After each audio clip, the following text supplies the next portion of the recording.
বিষয়। তখন উনি বললেন যে এগুলো নিয়ে চিন্তা করো না, আচ্ছা যাই হোক তোমার কাজ তুমি করো। তারপরে কিছুদিন পরে আমাকে বললেন যে তোমার একটি গান, একটু সলো গান করতে হবে। হঠাৎ ঠিক মাস 2 অথবা 3 পরে তো গান করলে রাতের খবরে আবহাওয়া বার্তা যাই থাকে। তো এই গানটা তো খুব ভালো লাগলো। এটা লেখা ছিল আলী আকবর রূপু এবং সরি সুরকার হলো আলী আকবর রূপু এবং গীতিকার ছিলেন আমাদের রিন্টু ভাই, লিটন অধিকারী রিন্টু। হ্যাঁ, আর তো হানিফ ভাই তো ওনাকে তো বলার কথাই নেই, উনি তো অসাধারণ মানুষ এবং অনেক মানে গান করতে গিয়ে উনি আমাকে তখন প্রথম যখন গান করতে গিয়েছিলাম তখন থেকে আমাকে পছন্দ করে। তারপরে এই গানের সময় বিভিন্নভাবে আসলে একটা মানুষের কিন্তু অনেক রকম, এক একজনের কিন্তু এক এক রকম দিক থাকে। যেরকম হানিফ ভাইয়ের অনেক রকম দিক আছে, অনেক অনেক ভার্সেটাইল, অনেক মানে গান বুঝে, লিরিক্স বুঝে। মানে এমনও হয়েছে ওনার একটা ঘটনা আছে, মাঝে মাঝে এরকম করে বসে ওটার অর্থটা কি যখন উনি ওটা মুডের উপর ডিপেন্ড। আচ্ছা, অনেকে আমি দেখেছি যে এরকম পায়ের গোড়ালি চিন্তাতে রক্ত বের হয়ে গেছে। টেনশন থেকে হয় না, ওদের মানে কাজ, ওই যে কাজ করছে যে ওই কাজটা মানে সে এমন ভাবে ঢুকে গেছে ধ্যানের মধ্যে। ওই ধ্যানের মধ্যে যখন চলে যায় সে যে কি করছে সেটা কিন্তু তার কোনো আর খেয়াল নাই যে আমি এটা করছি। পা খোটাচ্ছে, আচ্ছা আমি অনেককে দেখেছি পা খোটাচ্ছে, সেই পাটা মনে রক্ত বের হয়ে গেছে। অনেকক্ষণ পর তাকিয়ে দেখি ও মা আমার পাতে রক্ত। আমরা তখন এই দাদা আপনার তো পায়েতে রক্ত। হানিফ ভাইয়ের এরকম ছিল। ওনার অসাধারণ প্রতিভা, মানে অসাধারণ মানুষ এবং খুব কাছের থেকে আমি দেখেছি। হয়তোবা মাঝে মধ্যে আমাকে ডাকে, ওনার সাথে কাজ হয়। এটা হলো ইত্যাদি। তারপরেও আর একটা গান করেছিলাম, ওই একটা গান ছিল হলো শেফালি নামে, সেটা বাপ্পা মজুমদারের শুরু করা, শেফালি নামের সেই মেয়ে। ওটাও খুব ভালো। উনি থিম ওয়াইজ থিমের উপরে কাজ করতেন। আমাদের একজন কলার অপেক্ষা করছেন, পরে কন্টিনিউ আমরা আবার আসছি। হ্যালো, আসসালামু আলাইকুম। আসসালাম, ভালো আছেন? হ্যালো, জি ভালো আছেন? হ্যালো, আসসালামু আলাইকুম। কে বলছেন, কোথা থেকে বলছেন? আমি শাহিন বলছি তেজগাঁ থেকে। একটু বুলবুল ভাইয়ের সাথে। প্রিয় দর্শক, আপনার কথাটা শোনা যাচ্ছে না, আপনি আরেকবার চেষ্টা করুন। তো আমরা যেখানে ছিলাম আর কি, রক্ত অনেকের, আমরা বলছিলাম যে অনেকের কিছু অভ্যাস থাকে কাজের মধ্যে নিমগ্নতার জন্য। আসলে দেখবেন একটা যে কোনো শিল্পীর মধ্যে, যে কোনো একটা আর্টিস্ট কি বলেন, যে রং দিয়ে তুলি দিয়ে আঁকছে, তাকে যদি আপনি এই যে কোনো নামের যদি অথবা তাকে নাম ধরে ডাকছেন, সে কিন্তু শুনতে পাচ্ছে না, সে কিন্তু ওখানে ঢুকে গেছে, ইনভলভমেন্ট তৈরি হয়ে যায় একটা। এটা একটা আলাদা জিনিস। আর এটা এই জিনিসটা না থাকলে কিন্তু তারা সে জায়গাটায় আসে না। আমার মনে হয় প্রত্যেকটা যারা প্রতিভাবান অথবা খুব বিশাল একটা মানুষ, তারা কিন্তু নিজেরাও বোঝে না যে তারা তাদের অবস্থানটা কোথায়। এই জন্য আসলে কিন্তু অনেকে বলে না যে আরে শিল্পের সাথে যারা জড়িত বা শিল্পীরা তো পাগল হয়, আসলে ওই অর্থেই মনে হয় বলা হয় কথাগুলো। পাগলামি কিন্তু সবার মধ্যে, পাগলামি না থাকলে আসলে সৃষ্টি হয় না, কিছুটা পাগলামি থাকতেই হয়। আর প্রত্যেকটা মানুষের মধ্যেই দেখবেন যে পাগলামি কিছু না কিছু আছে, কিছু ভালো পাগলামি, কিছু খারাপ পাগলামি, কিছু মানে কিছু না কিছু প্রত্যেকটা মানুষের মধ্যে থাকবেই। এটা থাকাটা স্বাভাবিক, কিন্তু আর্টিস্টের মধ্যে একটু মনে হয় বেশি, মানে এরা চিন্তা প্রবণ, খুব ভাবনা চিন্তা করে বেশি। একটা জিনিসকে দেখা গেল, আমি দেখলাম যে এই খাতাটা এরকম লেখা কেন, এই লেখাটাকে কি আর একটু অন্যরকম ভাবে লেখা যেত, অথবা এইভাবে লিখলে আর একটু কেমন হতো, অথবা অন্যভাবে যদি মানে একটাকে কিন্তু অনেক রকম ভাবে চিন্তা করা যায়। আমরা এখন এই মুহূর্তে একটা গান শুনি। আচ্ছা, তাহলে আমার গান তো যখন রিকোয়েস্ট করছে আমি গাইছি, আবার আমার পছন্দের যে গান করি মান্নাদের, যেহেতু মান্নাদের আজকের এই প্রোগ্রামটা মনে হয় ওনার জন্যই, ওনাকে উৎসর্গ করেই করি।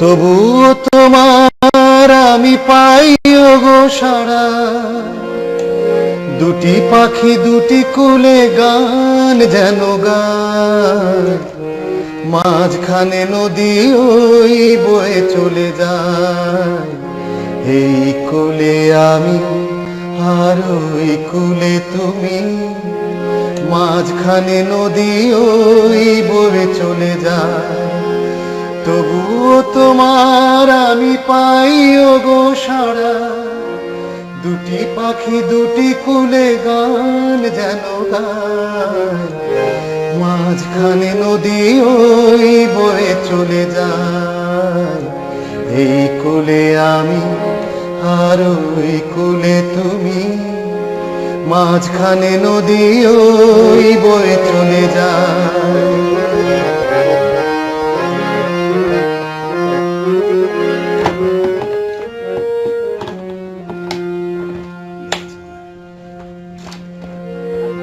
যুগে যুগে তুমি মোরে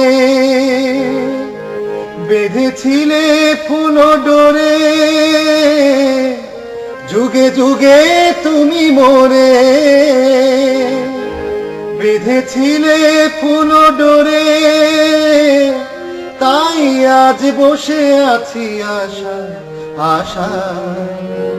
মাঝখানে নদী ওই বয়ে চলে যায়, এই কোলে আমি আর ওই কোলে তুমি, মাঝখানে নদী ওই বয়ে চলে যায়।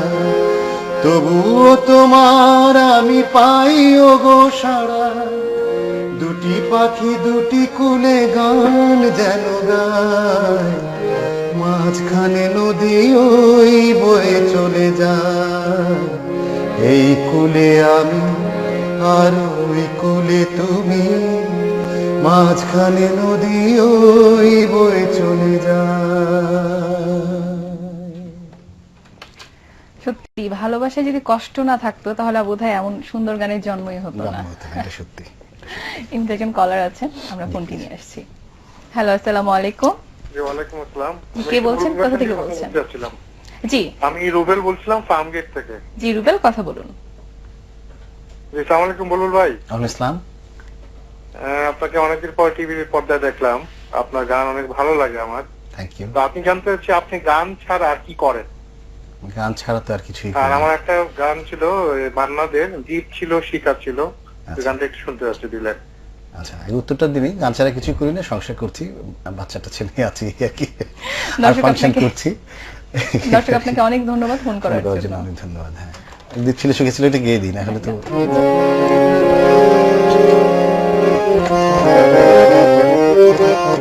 খুব সুন্দর একটা রিকোয়েস্ট করেছে। এই গানটা আমার খুব আমার পছন্দের একটি গান আর কি। আর না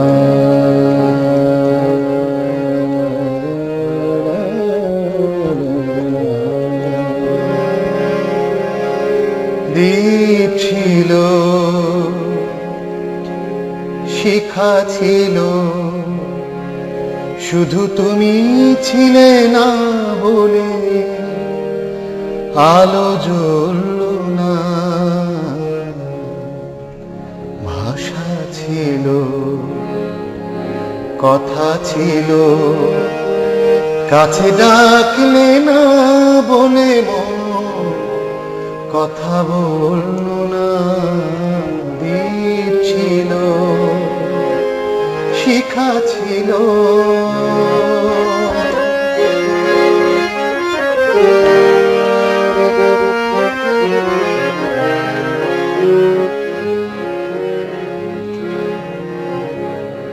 বুক ভরা আশা নিয়ে মন আমার শুধু শুধু কাছে এলো, পারলো না দিতে কিছু উপহার।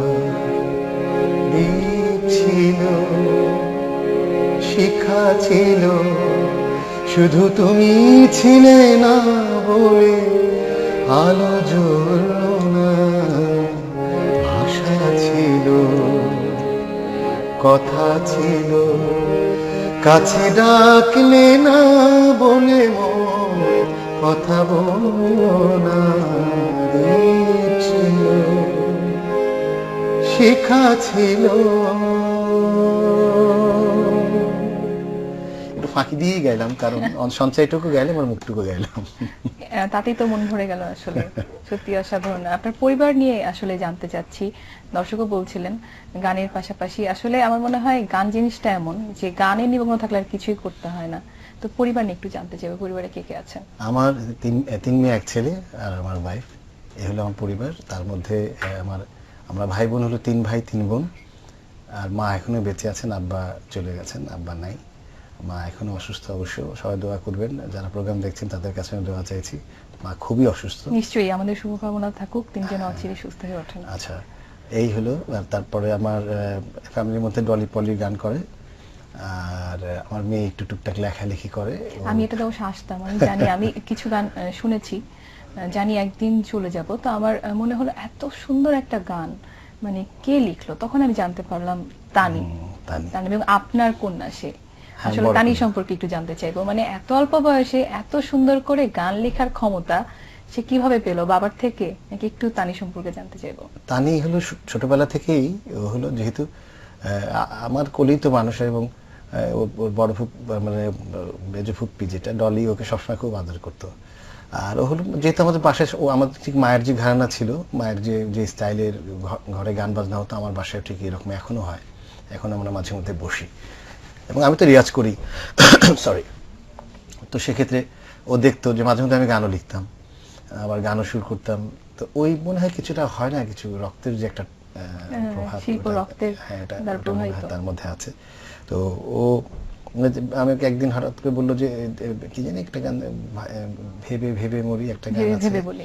তারপরে আরেকটা যাবে যদি, এরকম গানগুলো। তো যাবে যাবে যদি দূরে যাবে দূরে তবে, যদি, হ্যাঁ একটা গান ছিল। তো এই গানটা দেখলাম যে না, খুব ভালো। এবং তার এই গান প্রথম লেখা গানগুলো প্রথম ছিল। লেখা, এবং কিন্তু তার আগে কিন্তু আরো কিছু আছে যেগুলো একদম ছোটবেলা হঠাৎ করে আমার রেকর্ডিং এ গেল, রেকর্ডিং এ যাওয়ার পর ও গান গাইলো। তো আমাদের ক্যাসেট কোম্পানি তখন গানও গায়। হ্যাঁ গানও করতো, তো এখনো করে। তো ক্যাসেট কোম্পানি আমার সাউন্ড বাবুল ভাই হঠাৎ করে বললো, জি। এই মেয়েটা তো খুব ছোট মেয়ে, খুব ভালো গান করে, ওকে কিছু রিমিক্স গান করানো যায় নাকি। তখন একটা রিমিক্সের যুগ ট্রেন ছিল, চলছিল তখন একটা। চলছিল। তো ওই সময় ওর ছোটবেলা, একদম ছোটবেলা, প্রায় 3টা ক্যাসেটও করলো। কত বছর বয়স ছিল ওর তখন? তখন প্রায় 4-5 বছর, 5 বছর 5 হবে। বছর।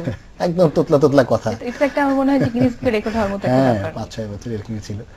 পরে গিয়ে আমাদের সাথে আবার হংকং এর প্রোগ্রামে গেল, আমি আর ডলি গিয়েছিলাম প্রোগ্রামে, সেটাতে আমার সাথে আমাদের সাথে গেল, এবং ওখানে গিয়েও গান টান করে আমাদের চাইতে বেশি অতটুক মেয়ে। সত্যি অসাধারণ, সেটাই। এই আর কি। মানে ওর আরো অনেক সাফল্য কামনা করছি, এবং আমরা চাই যে দোয়া করবেন আপনারা। গানে আসুক সে। হ্যাঁ। এই মুহূর্তে আমাদের একজন কলার অপেক্ষা করছেন, ফোনটি নিয়ে আমরা আসছি। হ্যালো, আসসালামু আলাইকুম। জি আসসালামু আলাইকুম। জি, ওয়ালাইকুম সালাম। কে বলছেন, কোথা থেকে বলছেন? আমি ওয়াসেক বলছিলাম, আমি নৃত্যশিল্পী, আমি বাদশা ভাইয়ের খুব ফ্যান। জি, ওয়াসিক ভাই কথা বলুন। জি বাদশা ভাই আসসালামু আলাইকুম। ওয়ালাইকুম আসসালাম, কেমন আছেন ভাইয়া? কি সৌভাগ্য, জি, ভালো একজন আছি। শিল্পী মানুষ আমার আমাকে ফোন করেছেন। খুব Thank you. ভালো লাগছে, এবং আমার একটু খারাপও লাগছে যে এত সুন্দর কণ্ঠ, রেওয়াজি গলা একটা, কিন্তু আমরা এই কণ্ঠটাকে মনে হয় সঠিকভাবে ইউজ করি নাই বাংলাদেশের সংবিধানে। কি তো জানি, আমি তো বুঝতে পারি না আসলে। আমি আশা করব, মানে বাংলাদেশের মানুষ বলে যে এখানে নাকি সঙ্গীত সাধনা বেশি করে না, শিল্পীরা সাধনা না করেই শিল্পী হয়ে যায়। আমি আজকে আপনার গান শুনে মনে হচ্ছে না, এটা ভুল। এখানে সাধনা করা অনেক শিল্পী আছে। তো আমি মান্নাদের একটি গান, জি, খুব অপ্রচলিত গানটি, কথা দাও আবার আসবে এমনি করে ভালোবাসবে, আহা, এই গানটা একটু যদি গেয়ে শোনাতেন। আচ্ছা খালি কণ্ঠেই শোনাই। জি জি জি প্লিজ। কথা দাও, কথা দাও, আবার আবার আসবে, এমনি করে ভালোবাসবে, দিন যায় সেই ভরসা, কথা দাও, কথা দাও, কথা দাও, আবার আসবে। দর্শক, আপনাকে অনেক ধন্যবাদ ফোন করার জন্য। হঠাৎ করে তো একটু সুরে হয়তো এদিকে সেদিকে চলে গেল। আসলে খালি গলায় আপনি যে এত সুন্দর করে গাইছেন, এটা কিন্তু আসলে গলার রেয়াজ না থাকলে এটা সম্ভব না। সেজন্য সত্যি চেষ্টা আপনাকে চলছে। অনেক সাধুবাদ জানাই। Thank you. আমরা কথা বলছিলাম তানিকে নিয়ে। তানিকে কি আমরা গানে দেখতে পাবো আপনার মতো করে গায়িকা হিসেবে? আমি তো খুব মনে প্রাণে চাই, কারণ আমার খুব আশা ওকে নিয়ে, যেন ও খুব ভালো করবে। কারণ ও কম্পোজিশন যখন মাঝে মধ্যে করে, এত তাড়াতাড়ি কিটকিট করে করে, আমার খুব ভালো লাগে যে, কিন্তু ওই ও ঠিক আমার মতো। কম্পোজিশনও করে? কম্পোজিশনও করে, মাশাআল্লাহ। নিজে সে কিবোর্ড প্লে করে এবং কর্ড টর্ড অবশ্য আমার কাছে এখনো শিখে নেই। আমি ওকে শিখাই দিই যে ধরো এটা সি শার্প, এটা ডি শার্প, এটা এই, এটা সেভেন্থ, এটা হ্যাঁ, এগুলো। কিন্তু আবার কিছুদিন পর আবার হঠাৎ করে সে এটা কি ওখান অভিমান থেকে হয়? অভিমান না, হঠাৎ হঠাৎ? ও খুব মুডের, ও আমার চেয়ে তার আরেক মুডের। আচ্ছা। যখন মুড ভালো থাকলো, আব্বু একটা গান করেছে, আসো শোনো, শুনলাম, শোনার পরে আচ্ছা এই গানটা কিন্তু তোমাকে দেখো, আমার কিছুদিন আগে প্রায় মাসখানেক আগে একটা গান শোনালো, তো গাওয়াচ্ছেই, হচ্ছেই, আর কোনো খবর নেই। আমি বললাম আম্মু তোমার খবর কি, এটা কি হবে কিছু? হবে আব্বু, টেনশন করো না, হবে। মুডের অপেক্ষা করছিল হয়তো।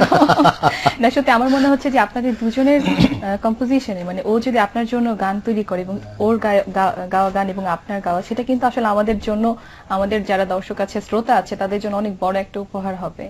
আমার মনে হয় কণ্ঠটা খুব সুন্দর। এই জন্য তানিকে আমিও রিকোয়েস্ট করছি, সে যেন অবশ্যই, সে নিশ্চয়ই দেখছে, যে সে যেন অবশ্যই অচিরে কাজ শুরু করে, এবং তার বাবা এবং মেয়ের যে, এটা আমার মনে হয় আমাদের দেশের একটা নতুন একটা সৃষ্টি হবে, যেখানে বাবা এবং মেয়ে একসাথে গান করছে। ইনশাল্লাহ, ইনশাল্লাহ। দেখি আপনার এই যে কথাটা বললেন, এটা কোনো রকম ভাবে সফল করা যায় কিনা।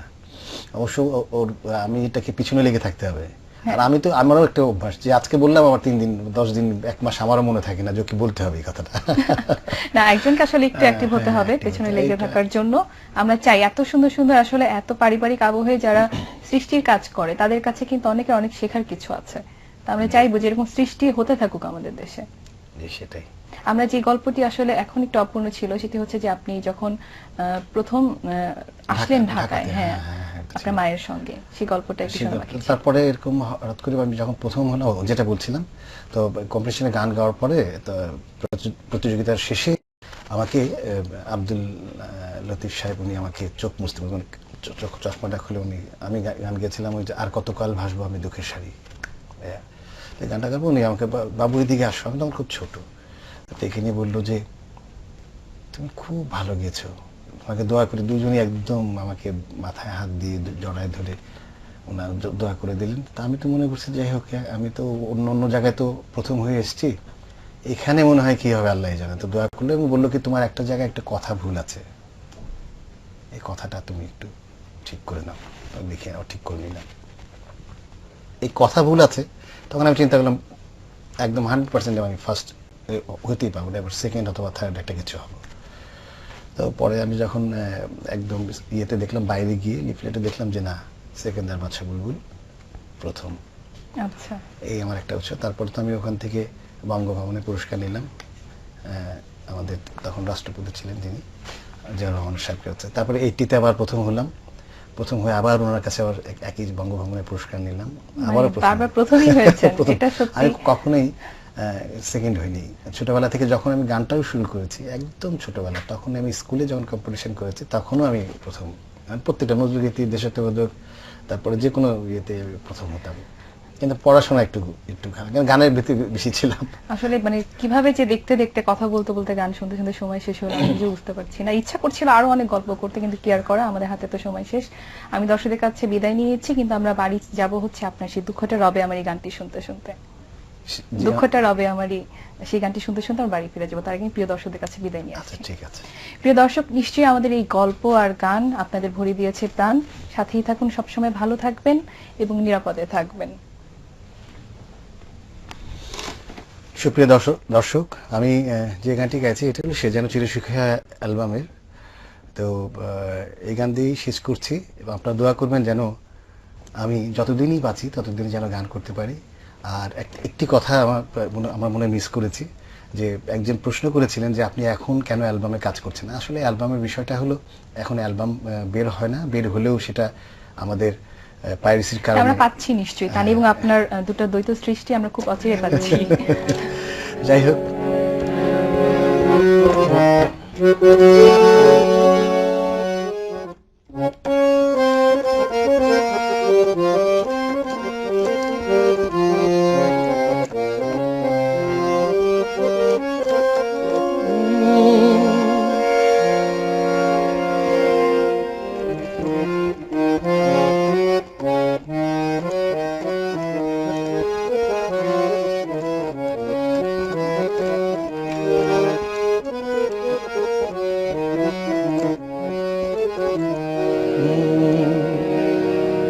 যে আমায়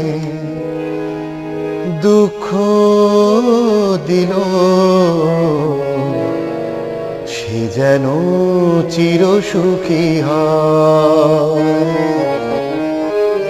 সুখ বুঝি নীলা পাথর, সবার কপালে কি গোসায়, আমার কপালে সে তো নয় যে আমার দুঃখ দিল, সে যেন চির সুখী হয়।